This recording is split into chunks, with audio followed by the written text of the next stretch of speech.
नृसिंहवाडीतील कृष्ण पंचगंगा संगम तीर्थावर दत्त दर्शनासाठी भाविकांनी पहाटेपासूनच गर्दी केलेली आहे। दिगंबरा दिगंबराचा अखंड गजर आणि श्री गुरुदेव दत्ताच्या जयघोषात नृसिंहवाडी दुमदुमलेली आहे।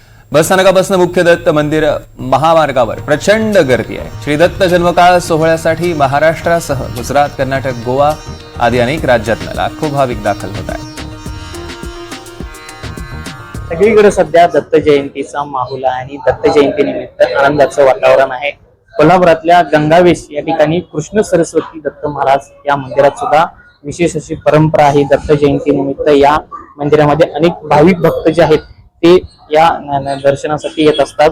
दत्त जयंती निमित्त हे मंदिर जे आहे ते पूर्ण गजबजलेलं असतं आणि याच पार्श्वभूमीवर एक सगळ्यात महत्वाची गोष्ट म्हणजे याच दत्त मंदिरामध्ये ही जी वीणा आपण पाहतोय ती वीणा तब्बल 126 वर्ष झालं आजही अखंडपणे पूर्ववत असल्याचं पाहायला मिळते। ही जी वीणा वाजते ती 126 वर्ष आजही या वीणेचा आवाज आहे जो आवाज आहे तो या संपूर्ण मंदिरामध्ये घुमतोय।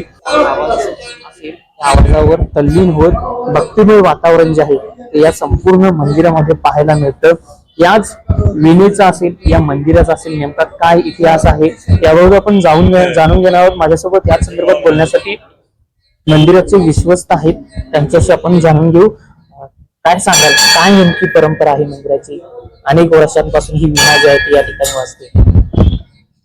बघा, श्रीकृष्ण सरस्वती दत्त महाराज म्हणजे दत्तात्रयांचा पूर्ण अवतार आहे।